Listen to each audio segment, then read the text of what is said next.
Hi children, எல்லோரும் எப்படி இருக்கீங்க? நல்லா இருக்கீங்களா? இன்றைக்கி ஸ்ரீலலிதா கதை நேரம் பகுதிக்கு போகலாம்.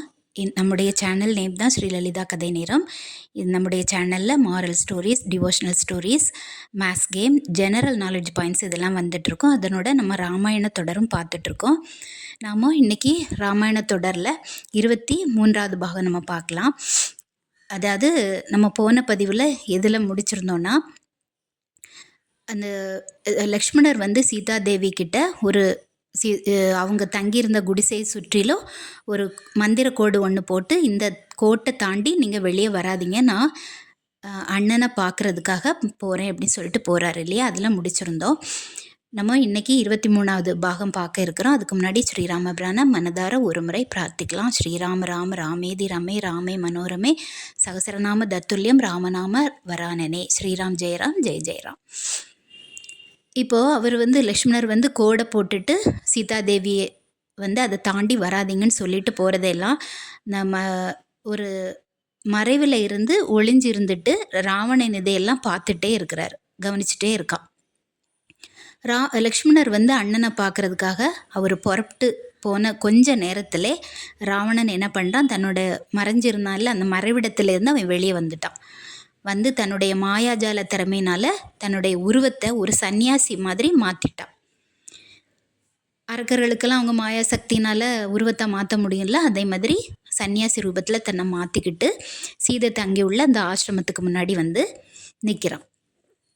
அவன் வந்து ஒரு சன்னியாசி வந்து பிக்ஷா கேட்குறது மாதிரி, அம்மா தாயே ஏதேனும் பிக்ஷா இருந்தால் போடுங்க, சன்னியாசி ரொம்ப பசியோடு நான் வந்திருக்கேன் அப்படின்னு சொல்லி குரல் கொடுக்கான். உடனே அதை கேட்ட குடிசையில் இருந்த அந்த சீதை தேவி இந்த குரலை கேட்டுட்டு வெளியே வராங்க. ஆசிரம வாசலில் யாரோ ஒரு சன்னியாசி பசியோடு வந்திருக்கிறான். உணவு கேட்டு கையில் பிக்ஷை பாத்திரமும் வச்சிருக்கிறான். வச்சு நிற்கிறத அவள் பார்க்குறா. உடனே விரைந்து உள்ளே போகிறா. போய் வீட்டுக்குள்ளே போய் ஒரு தட்டில் காய்கறி, ஒரு காய், கனி, கிழங்கு வகைகள் இதெல்லாம் காட்டில் தானே கிடைக்கும், இதெல்லாம் எடுத்துகிட்டு வந்துட்டுருக்குறா. சன்னியாசி வந்து லக்ஷ்மணர் சன்னியாசி என்ன பண்ணுறான், லக்ஷ்மணர் வந்து சீதாதேவியோட பாதுகாப்புக்காக வேண்டி ஒரு மந்திர கோடு போட்டிருந்தார் இல்லையா, அதை பார்த்துட்டு நிற்கிறான்.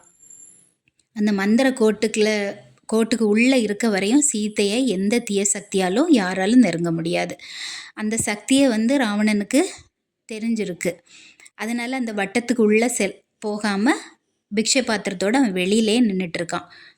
அப்போது சன்னியாசி கோட்டுக்கு வெளியே நிற்கிறத பார்த்த சீத்தை வந்து கோட்டுக்கு உள்ளே இருந்தபடியே பிக்ஷை பாத்திரத்தில் பிக்ஷை போட அவள் ட்ரை பண்ணுறான்.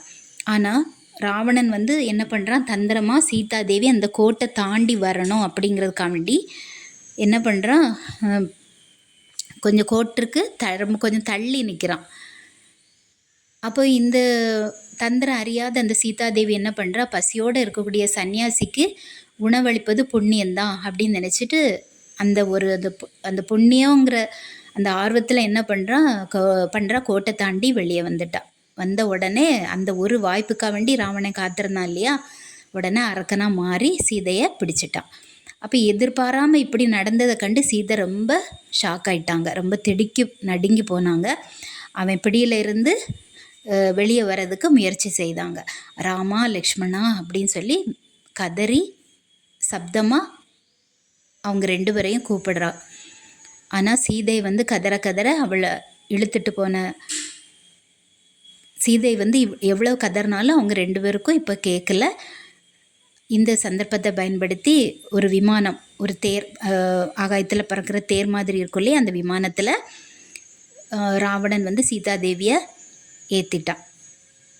அந்த விமானம் வழியாக அந்த ஆகாய விமானம் வழியாக என்ன பண்ணுது, தென் திசை நோக்கி இருக்கிற தன்னுடைய இலங்கை நோக்கி அவன் அந்த விமானத்தை செலுத்துகிறான்.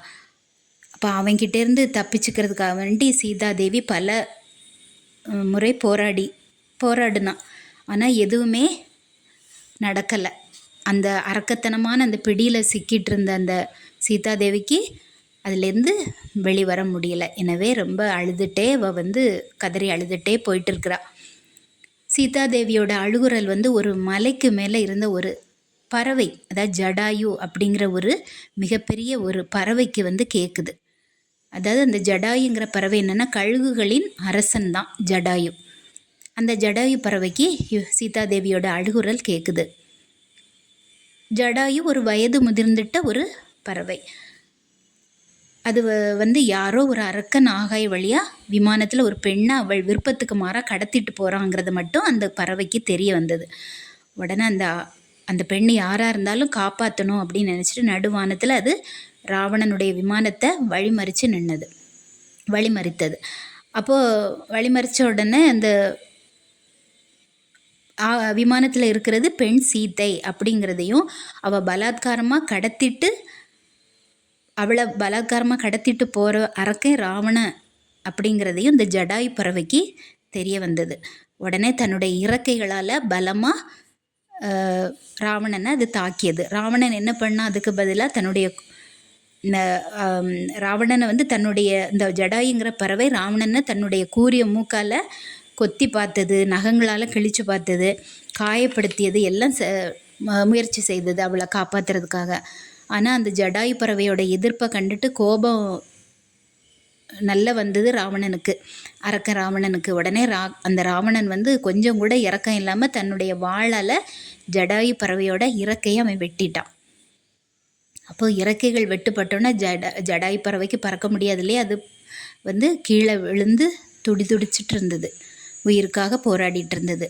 அதை பார்த்து பதறிய சீதாதேவி ராவணனை பார்த்து கோபத்தில் சொல்கிறா, கொடியவனே, இந்த பாதக செயலால் நீ வந்து என்ன பயன் வந்து அடைய போகிற? என்னுடைய கணவர் இல்லாத நேரத்தில் மாறு வேஷத்தில் வந்து என்னை கடத்தி போறியே, இது வந்து ஒரு வீரமா? ஒரு ஒரு அரசனுக்கு இது வந்து ஒரு வீரமா? உன்னுடைய அநியாய செயலை தடுக்க வந்த ஜடாயு பறவையை கூட சிறகுகளை வெட்டி நீ வீழ்த்திட்டியே, இதுதான் உன்னுடைய பராக்கிரம செயலா?